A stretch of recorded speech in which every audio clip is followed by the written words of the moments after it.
Hello, and welcome to another episode of the Med School Minutes podcast, where we discuss what it takes to attend and successfully complete a medical program.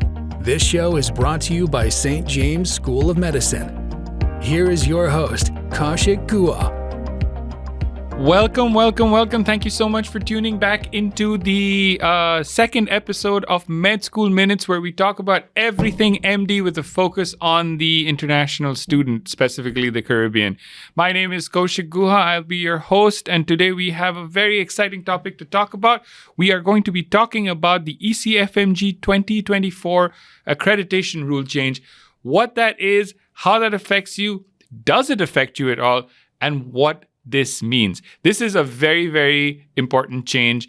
And in general, I think this is a very exciting time to be a part of the Caribbean Medical School Administration in general, because I think with these rule changes, these are more in line with making things better. But I have two experts here with me today who are going to give us their 2 cents as to what they think, how these changes affect us in general, how it affects the individual students, and how it affects IMG perception as a whole in the United States.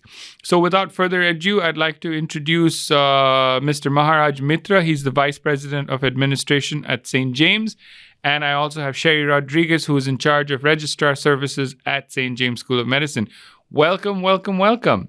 So before I start, I'm going to ask you, Raj, can you tell us a little bit about what the ECFMG 2024 accreditation rule change is? Absolutely. First of all, Kaushik, thank you for having me. Been with St. James for about 14 years, so been in this business for quite some time. And this is something we encounter on a regular basis. So first of all, with ECFMG, the Educational Commission for Foreign Medical Graduates, they have restrictions on what medical schools can and cannot do. All right. So quick interjection. So what exactly is ECFMG? Sure. So ECFMG, think about them as a gatekeeper, right? So in the U.S. system, in the Canadian system, you have what's called the LCME. So the LCME regulates what medical schools can and cannot do. In the foreign market, up until this point, it was kind of like, I don't want to say the Wild Wild West, but that's kind of exactly what it was. And schools, since the early 70s, there were so many medical schools that just kind of came into the scene in the Caribbean. And across the globe, I mean, there was a projection in 2010, there was about 2,100 medical schools. That number escalated to about 3,200 come 2018. And I could only imagine that number's got to be even higher at this point. So if you have this many medical schools operating internationally, there's got to be some checks and balances, right, to kind of make sure that these schools are doing what they're supposed to be doing. And that is exactly what ECFMG does. They're the gatekeeper, making sure that the education across the U.S. and Canada is at par with any international schools that are coming into the market. So if these students are going to be kind of taken into the U.S. market, we have to make sure that they understand the material equivalent to everything else that's available in the U.S. and Canadian market. Okay. And that's kind of their responsibility, making sure. So what exactly does the 2024 accreditation rule mean? Yeah, so 2024, which used to be in 2023, so I'm assuming because of COVID, it got pushed back to 2024. So what that rule says is that medical schools in the foreign market, so these are the ones we're talking about, those 3,200 plus, they have to comply with what's required to kind of put these students into the U.S. scene. So what that means is that in the Caribbean, I'm just going to, excuse me, I keep saying the Caribbean because obviously that's where our industry. When I say Caribbean, I'm talking about foreign medical schools, and that's worldwide. So what that means is that our students essentially would have to meet the criterias that a U.S. school as well as a Canadian school has to meet. And that's kind of where ECFMG is kind of stepping in and making sure that these schools are what's going through the process of an accreditation. So accrediting bodies are out there, and there's only a certain number of accrediting bodies that these schools could be accredited through. In the Caribbean market, there, for our purposes, we have CAMHP and ACCM. And also in certain cases, there's also NBAO. These are all accrediting bodies. And these accrediting bodies are also certified by what's called WIFME. And so essentially, So what is WIFME? So it's the World Federation for Medical Education. So what that means is that they establish accreditors to accredit different medical schools. Okay. In our region, these are the jurisdictions for the Caribbean. We are under CAMHP and ACCM. Across the world, in different parts of the areas, there are different accreditors for that. But they're all with me accreditors. So essentially what that ECFMG rule is kind of going back to is saying that, these students would have to be coming from a school that's accredited by a with me accreditor come 2024. Otherwise, their education that they're receiving at a school would not allow them to be certified for the step ones. Okay. So, Sherry, here's a question for you. With the rule change, what happened before the rule change? Could anybody just take the USMLE? No, I mean, they did have standards. Currently, what it is that the school must be recognized by the appropriate government authority in the country in which they're located, and students then must be able to practice in that country. So that's what it is currently. So not just anyone. It does have some sort of regulation right now, but come 2024, that changes entirely. Okay. So from your experience, and I know you've dealt with St. James for like several years, and you've been in different capacities helping students out. Have you ever come across a school that is not necessarily recognized by the local government? Not in our dealings. Okay. So it seems like this is a pretty big step, a big change. It's not something that, you have to have an extra form of ID. It's definitely not that run-in-the-mill kind of a rule. It seems like this will change the entire dynamic for the Caribbean medical education, right?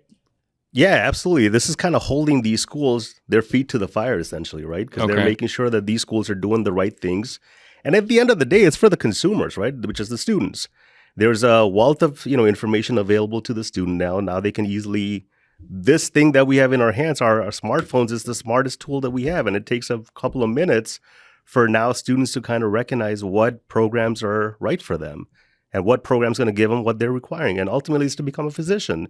And unless you're selecting those schools that are accredited by 2024, it's a big waste of money and time for these students, essentially, is what it comes down to. Okay. From your perspective, both of your professional perspectives, are there schools in the Caribbean that aren't accredited? Oh, geez. Yes. I mean, so from... I could kind of give you a little bit more light on that. So I speak to students when they're going through the process of selecting some of these other schools. And a lot of these times they choose schools that are not accredited, unfortunately. So, it's interesting because these schools will use tactics that does just not just make any sense. They tell students a wealth of random nonsense to kind of get them to apply. And to a student's perspective, right, if the school leads with financial benefits, that should be a huge red flag off the bat. You should be kind of like, getting your guards up, making sure that's not how the school is kind of enticing you to come and join the program. So when I speak to these students, they are all kind of looking into the financial aspects. They had, deep discounts and things like that. But they're kind of focusing on the money aspect and not the education aspect. So I kind of, steer them back to the education side and tell them that, you need to kind of ask these tough questions to these schools. Are they in line to be accredited by 2024? What steps have they taken to be accredited by 2024? And, when they reach out to the schools with these more tougher questions, their answers are just kind of like, we're accredited by ECFMG. ECFMG does not accredit schools. So I kind of go back and tell them that's not true. Why don't you ask them, which accrediting body that's approved by the with me is actually in charge of this? And 9 out of 10 times they find out that they haven't even started the process. So it's kind of very interesting. Wow. So what percentage of Caribbean medical schools do you think are not accredited? That's a tough one. See, I would not know exact percentages, but I would think that, with the number of schools out there, I would say as a rule of thumb, look at schools that have been established for quite some time now. So a lot of these schools started back in the 70s, 80s. Some of them came and joined around in the 90s and 2000s. And if these schools that are in the 2000s to mid 2000s, if they still have a strong student population, they're doing the right things. Okay. And if you go to CAMHP and ACCM's website, again, I'm just referring to the Caribbean region we belong to, they have a website dedicated to these schools, and they tell you exactly who's accredited and who's not. It's as simple as just checking those sites. So, Sherry, from your experience, is there anything that the students can do to verify whether what the school is telling them is the truth or not? A simple web search. All they have to do is put in the accreditor's name that the school is providing them, and they'll Okay. find out from that direct website whether the school is actually accredited or not, has been before and lost it, or in different stages. So the websites are very transparent. All they have to do is a quick search, couple clicks, and they can find it, no problem. Okay. And is it difficult to, say, reach out to an accrediting body, or if they need to in person? Or is it something like Comcast where you send them an email and you're never going to hear back? Historically speaking, from my own experience, when you go to the website, they usually do have a contact us function. So you're Okay. communicating directly with them, and you will get some sort of response. Okay. Well, that's good to know. So with the ECFMG 2024 accreditation rule change, does that affect St. James students at all? Not at all. Since we are already accredited, it changes absolutely nothing for our students. Okay. It will only affect students who are going to those schools that are unaccredited. Okay. And so if a student is in an unaccredited school, what would your advice be today? I strongly advise them to pretty much evaluate where they want to go in life, if they really want to be a practicing physician as well, because that can only happen with an accredited school, especially as an IMG student. Okay. And should they potentially transfer? Or should they stick to their guns and be like, hey, you know what? I'm going to get this done. What exactly happens? So according to the rule, it seems like anybody who doesn't finish the required coursework before 2024 cannot be certified for step 1. Does that mean that their medical education is completely done in the United States? They have to go to Timbuktu to practice medicine? Pretty much, yeah. Okay. If they do not go to a school that's accredited by the 2024 deadline, any of their education pretty much is null and void. Okay. So if they're serious about becoming a physician, I do strongly advise that they do go to an accredited school, St. James or whatever suits them. Okay. Well, that's good to know. And so when you look at this particular rule change, why is it such a big deal? Like, I mean, everyone's talking about this 2024 rule change. This is probably the most comprehensive change in IMG education since IMGs, started coming into the U.S. probably sometime around the 60s. But why is this such a big deal? I don't understand. Not even a big deal. This is a huge deal. And this Okay. is why. So if you think about this, right? Like now these students are coming into a program. They're spending hundreds of thousands of dollars, time, effort, all of that, right? And they're going into a program that essentially has the risk. So basically you're rolling the dice here, and you have the potential of having this program that you're going to not be accredited by 2024, which means that when you're going for a residency, your school essentially doesn't exist. So that's why it's a huge deal. The school you just went to has put all that money, all that effort, and typically these schools that you're going to gave you some, discounts and things like that. But forget about the money for a second. It's the time, it's the sacrifices, right? You put in all that effort to go to medical school. The day before your residency interview, you find out your school doesn't exist. Imagine putting yourself in that situation. What is that like? That's why this is a huge deal. So essentially, if you're not accredited, you don't exist to the ECFMG. That's what the ECFMG You don't even pull is. up. You don't even pull up. So residency director doesn't even know you actually went to a program. Oh, wow. Yeah, correct. And I just want to note that this is something that's been going on for, by the time the rule comes into effect, 14 years. They started this back in 2010. Okay. It's part of a 4-phase program that they're really trying to implement this. So it's been given time and dedication for schools to really adhere to the accreditations as well. Right. I mean, 14 years is a lifetime. St. James has been around for 22 odd years now. And, that's definitely ample time. It's definitely not something that, has blindsided or shouldn't have blindsided any of the administration of any of these schools. I mean, I know for a fact now that a lot of the accreditors are a little quote unquote overwhelmed because there's this flurry of last minute applications by schools. But it definitely seems like people who are on top of it should have been on top of it, and everyone should have been accredited by now. Shed some light about this situation that everyone's saying that this was supposed to be in effect in 2023. What happened here? Like, why did they delay it? I mean, are there any changes in the residency application or anything like that with this? In short, just like everything else in the world, coronavirus. Okay. That is exactly the reason why it was delayed, is because this pandemic hit, and it hit everywhere. So it delayed accreditors, it delayed students in certification, it delayed everything, education. So, Okay. I mean, that's the main reason why it got delayed by a whole year. Okay. Kind of piggyback off what Sherry just said. So an accreditation process it's pretty involved. It's pretty hands-on. Mm-hmm. So accreditors have to travel to the location. They check schools up and down, sideways, you name it. And not only that, they also check clinical sites. And with the travel ban, it just was not possible. So that's why there was a little bit of a... Okay. So I also heard that in 2023, every resident who applies for a residency is going to have, whether they have graduated from an accredited school or not. This is apparently a transition phase. Yes. Is that right? Yes. Oh, wow. So, I mean, it seems like there's just one other reason for a residency program director to reject someone if they're not from an accredited program. And I know, Sherry, there were just so many, situations that not our students, but just generally IMGs had to deal with the coronavirus, with changes in the exams and stuff like that. Did St. James students get affected at all in this entire process, other than, the fact that we had to change some of the exam schedules? Beyond that, as far as being certified, taking the steps, and did they get affected at all? And did other schools who weren't accredited, did they have any adverse effects in 2022 or even 2021 and 2020? So during the whole pandemic period, the biggest effect that hit everyone is just the time frame of response to exam requests and scheduling and testing center closures.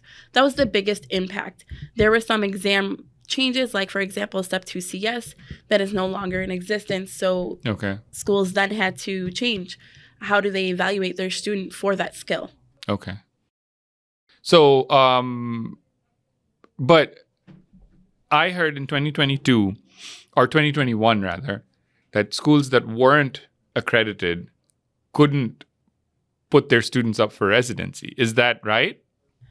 I believe so, yes, because they're students and they wouldn't be accredited in time for the rule to go in effect. They really couldn't apply either. Okay, so that means for that brief period of time, that 1 year, ECFMG practically put this accreditation rule in place as a screening tool because we didn't have Step 2. Yes. Okay, wow. So that means there is a pretty large proportion of students today who were supposedly residency ready, but just couldn't apply because of the, let's just call it, for lack of a better term, dishonesty of the administration. Is that right? Absolutely, yes. Oh, wow. Well, I mean, that's really eye-opening. So, just to kind of wrap things up and just to kind of summarize everything, how easy or difficult is this entire process of accreditation? Is it something that it's like opening a checking account? You go in and put in a social security number, and the next minute you walk out with a $50 checking account, and the bank gives you $200 extra. Is there something like that, or is it a much more involved process? It's a crazy involved process because this is what happens. I mean, when you start off, and typically this goes for every school, you just don't have any kind of baseline or any guideline on what you're supposed to be doing. It's kind of trial and error. And just like every school that's been accredited up until this point, your biggest thing that kind of works for you is time. And these schools that are not accredited, timing is kind of the essence. They only have 2 years to get their whole thing correct. When it comes to medical schools, what happens is that the accrediting body comes in with their set of guidelines and standards, what's called standards, and they check the school and see how you're operating towards those standards. And obviously, there's going to be some standards you're going to be doing fantastics in, and then also there's going to be standards which you need improvement in. And those improvements happen over time. And that's kind of where it's a little dawning on me that the fact that these schools haven't started the process. And if the regulation says by 2024 that they have to be fully accredited, I just don't know how could that even be possible. Because again, I don't know how, I mean, we've been going through the accreditation process for a decade nearly now, and we're still going through the process. And it's a learning experience. There's no one that just could, turn on a switch and say all of a sudden you're magically accredited now. It's a process. It's a hand-holding thing. You learn through the process. You make the changes, and you kind of evolve. With a 2-year time span, I don't know how this is possible. I'm interested to see how these schools will do it. Okay. Well, I mean, from our information, it kind of seems like there seem to be, give or take, more than 50 Caribbean schools in operation. Out of that, just by going on the lists from the accreditors that you had mentioned earlier, ACCM, NVAO, and CAMHP, there are less than 25 names on those lists. So that means... Do the math. It's like 50% of the Caribbean schools don't have any sort of accreditation.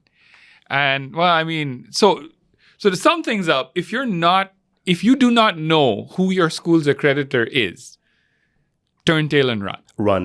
Run. Is that fair to summarize? Yes. All right. Well, I mean, I wish we could have ended on a more positive note, but good news for St. James students is that you don't have I could probably give you one final thought. I mean, there is a positive side to this. There are schools that are doing the right things because they want to keep, going and doing the right things for their students. Just look into those schools. Today, research is not that hard. Anybody could do it sitting at home.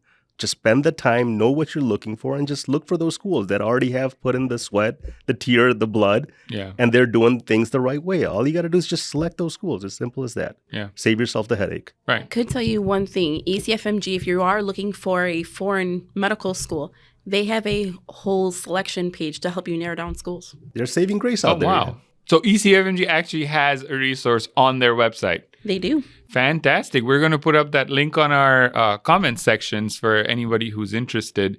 But thank you guys so much. It was very, very insightful. This is such an eye-opener. These are big changes happening in the medical school industry. And as a student, if you are interested in entering the industry, these are things that you should absolutely know of.